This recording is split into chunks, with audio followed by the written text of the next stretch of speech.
Welcome back to DS classes में आप सभी स्टूडेंट का स्वागत है। मैं हूं दीपिका साहू और आप सभी के लिए लेकर आई हूँ प्रेजेंट कॉन्टिन्यूस टेंस। बहुत दिन से ये डिमांड थी कि कॉन्टिन्यूस पढ़ाइए मैम, प्रेजेंट कॉन्टिन्यूस क्या होता है। तो अभी अगर आपको ये नहीं जानते हैं कि प्रेजेंट कॉन्टिन्यूस बनता कैसे है, याद कैसे करें, या टेंस होते कैसे, डिवाइडेशन कैसे करते हैं, तो उन सभी के लिए आपने प्लेलिस्ट चेक करनी है, देन आपको समझ में आ जाएगा। क्लियर। तो अभी हम देखेंगे कि प्रेजेंट कॉन्टिन्यूस का हिंदी पहचान क्या होती है, कैसे समझेंगे कि ये प्रेजेंट कॉन्टिन्यूस। जैसे हम सभी जानते हैं प्रेजेंट की सिंपली पहचान क्या होती है। भाई सिंपल में अगर हम बात करेंगे, प्रेजेंट मतलब होता है जो तुरंत चल रहा है समय, उसकी बात होती है। तो पहचान क्या निकलेगी आपकी, है हूँ। क्लियर। जब हम बात करते हैं तो इसकी पहचान यही निकलती है। और कॉन्टिन्यूस की पहचान क्या निकलती है, कॉन्टिन्यूस की पहचान निकलती है रहा, रही, रहे।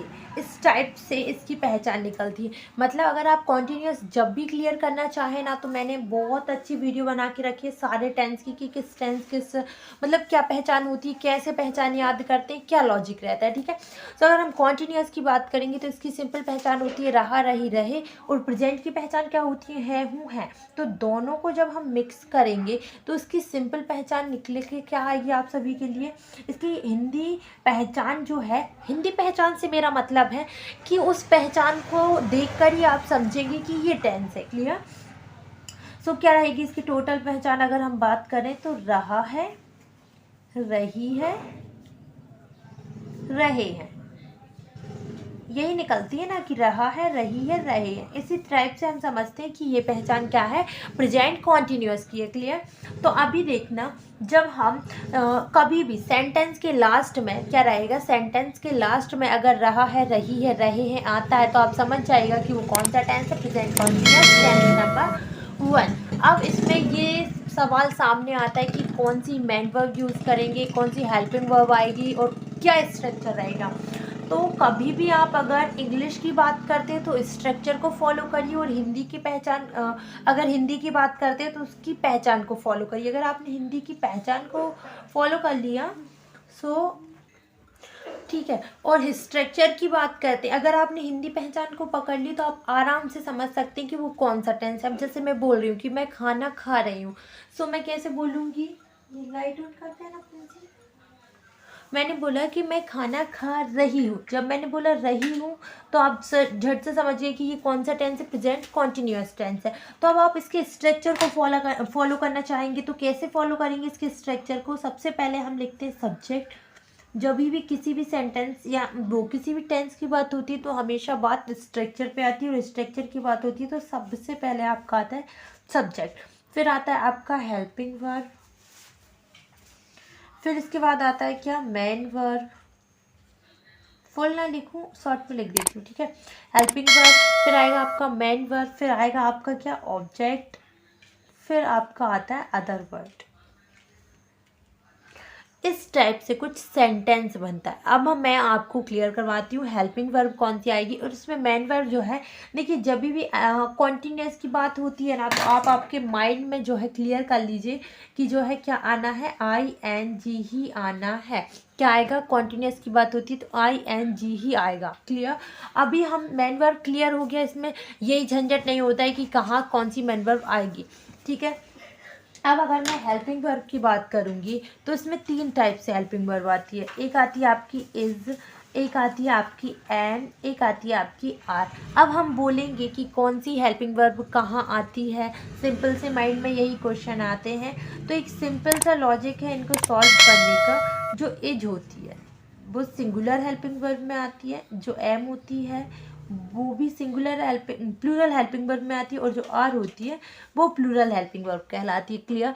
तो ये सब चीज़ें तो आप मेन वर्ब किसे कहते हैं और हेल्पिंग वर्ब किसे कहते हैं, कितने टाइप्स की होती है उसमें जान लीजिएगा। अभी हम जानेंगे इज किसके साथ आएगा, एम किसके साथ आएगा और आर किसके साथ आएगा। देखिए इतना माइंड में स्ट्रक्चर क्लियर हुआ कि प्रेजेंट कॉन्टिन्यूस की बात हो रही है। प्रेजेंट कॉन्टिन्यूस की बात हो रही है तो पहचान क्या निकल के आएगी, रहा है, रही है, रहे हूँ, या रहा हूँ, रही हूँ, रहे हैं। इस टाइप से पहचान क्लियर हो गई कि हाँ इसकी ये पहचान होती है। अब सेकंड बारी ये आती है कि स्ट्रक्चर क्या होता है। भाई स्ट्रक्चर ये होता है कि सबसे पहले सब्जेक्ट आता है, फिर आपका क्या आता है, हेल्पिंग वर्ब आती है, फिर आपका क्या आता है, मेन वर्ब आती है, फिर ऑब्जेक्ट आता है, फिर अदर वर्ड्स आता है। इतना क्लियर हुआ। अब हमारी सुई कहाँ पर अटक जाती है कि हेल्पिंग वर्ब कौन सी आनी है और मेन वर्ब कौन सी यूज होगी। मेन वर्ब की भी 5 फॉर्म होती है। कितनी फॉर्म होती है, 5। ठीक है, first form, second form, third form, fourth form, fifth form. तो जो यहाँ पर है, यहाँ पर कौन सी फॉर्म आएगी, फिफ्थ फॉर्म। फिफ्थ फॉर्म का मतलब होता है कि मेन वर्ब में आईएनजी, जो पॉजिटिव फॉर्म होती है इसकी, उसमें आईएनजी लगा देते हैं। Clear, clear. अब हम यहाँ पर सुई अटकिए कि एज आएगा, एम आएगा या आर आएगा। सो सुई को कहीं मत अटकाइए, आप क्या करिए, एज को लगा दीजिए भाई, ही, सी, इट, नेम के साथ। ही, सी, इट, नेम के साथ आप इज को लगा दीजिए। इसके बाद आप आई को लगा दीजिए एम के साथ। फिर इसके बाद सारे एग्जाम्पल से क्लियर करवाऊंगी, पहले आप देख लीजिए कि किसके साथ क्या आना है। वी, यू, दे। अब देखिए क्या रहेगा, जो आर होता है वो किसके साथ आता है, वी, यू, दे के साथ। एम किसके साथ आता है, आई के साथ। इज किसके साथ आता है, ही, सी, इट, नेम, इनके साथ। क्लियर। तो अभी हमको ये माइंड में सेट हो गया कि किसके साथ क्या आना है, कौन सी मेन वर्ब आनी है, कहाँ क्या लगना है। तो चलिए, जब सारी चीज़ें कंप्लीट हो ही गई हैं तो हम लोग एग्जाम्पल से क्लियर करवाते हैं कि कैसा बनेगा, किस टाइप से बनेगा। ठीक है, तो हम सबसे पहले क्या करेंगे, आपका सबसे पहले हम एक एग्जाम्पल लेंगे सुंदर सा। जैसे मैं बोलूँ तो,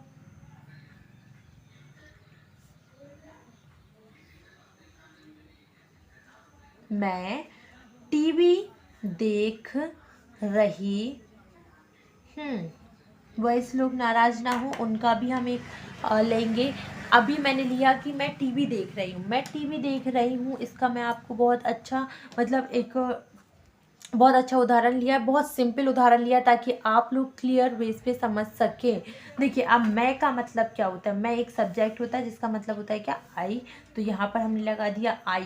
अब देखिए ये आई है। सबसे पहले तो आपको ये कंडीशन रखी जाती है कि आप समझेंगे कैसे कि क्या आना है। तो यहाँ पर देखिए ये क्या लिखा है, रही हूँ लिखा है। क्लियर, रही हूँ लिखा है। तो अब आप समझिए कि ये कौन सा टेंस है। आपने देखा रही हूँ, आप सोचना कि किसने बताया था, हाँ वो मैम ने बताया था या जिससे भी आपने पढ़ा है उसने बताया था कि जब भी सेंटेंस के लास्ट में, हिंदी सेंटेंस के लास्ट में रही हूँ आता है तो हम समझ जाते हैं कि वो कौन सा टेंस है, प्रेजेंट कॉन्टिन्यूअस टेंस है। अब आपके माइंड में ये क्लियर हो गया कि इसकी पहचान क्या होती है। क्लियर। अब हम देखेंगे कि मैं आ रहा है, दैट मीन्स आई। अभी हम आई के साथ क्या लगाते हैं, तो देखिए सबसे पहले इज के साथ मैंने बताया था कि ही, सी, इट, नेम अगर आता है तो इज लगाते हैं, आई आता है तो एम लगाते हैं। और देखना, आपने बहुत सारे ऐसे सेंटेंस सुने भी होंगे जिसमें आई एम करके बात की जाती है। जैसे मैंने बोला कि I am playing, I am doing something. तो ये सारी चीज़ें जो है प्रेजेंट कॉन्टिन्यूअस की ही चल रही होती है। ठीक है, तो अभी देखना, आप आई लिखा है, अब मैंने क्या लगा दिया, आई के साथ क्या आता है, एम आता है, आई एम। अब देखने को क्या बोलते हैं, देखने को क्या बोलते हैं, सी। देखने को क्या बोलते हैं, सी। अब सी जो है, अब मैंने बोला था कि मेन वर्ब में तो आईएनजी आती है। अगर कॉन्टिन्यूअस की बात हो रही मतलब हम आईएनजी की बात कर रहे हैं। सिंपल सी लॉजिक वाली बात बताई थी मैंने आप सभी को। तो जब इसकी बात हो रही है तो हम क्या करेंगे, आई एम सीइंग टीवी, या आप टेलीविज़न भी लिख सकते हैं। ठीक है, आई एम सीइंग टीवी। देखिए कितना सिंपल बना दिया ना, आप आराम से इंग्लिश में ट्रांसलेट कर सकते हैं। दूसरा एग्जाम्पल लेती हूँ, जैसे मैंने लिखा कि हम क्रिकेट खेल रहे हैं। जैसे मैंने लिखा हम क्रिकेट खेल रहे हैं। अब आपने जस्ट आपने पलक घुमाई और आपने देखा रहे आ गया, हाँ हाँ हाँ ये तो उसी की बात हो रही है। हाँ, तो ये उसी की बात हो रही है। तो हम क्या करेंगे, सबसे पहले हम मतलब होता है वी। अगर आपको नहीं पता है कि सब्जेक्ट का हिंदी मीनिंग क्या होता है, मतलब he, she, it, them, he, I, we, you, देखो हिंदी में क्या बोलते हैं, तो आप मेरी सब्जेक्ट वाली लिस्ट मतलब sentence and it's all detail के नाम से वो वीडियो बनी है, शायद प्ले लिस्ट तैयार की गई थी। सो उसमें एक बारी चेक कर लीजिएगा, आपको क्लियर समझ में आ जाएगा कि क्या मतलब होता है। ठीक है, तो मैंने लिखा वी, हम मतलब होता है वी। तो अभी रहे हैं, वी के साथ क्या आता है आपका, वी के साथ आता है हमेशा आर आता है, वी आर। अभी यहाँ पर बोला गया है कि क्या बोला गया है, वी आर। देखना, खेलने को बोलते हैं प्ले, और इसका जो है आप आईएनजी लगाएंगे तो ये हो जाएगा वी आर प्लेइंग क्रिकेट। क्या हो जाएगा, वी आर प्लेइंग क्रिकेट, ये ई है। क्लियर? समझ आया कि नहीं आया? बोलिए, समझ आया या नहीं आया? अब इसका नेगेटिव, इंट्रोगेटिव नेगेटिव भी मैं आपको जल्दी जल्दी समझाती हूँ ताकि वीडियो लॉन्ग ना हो और आप आराम से समझ जाए, ठीक है?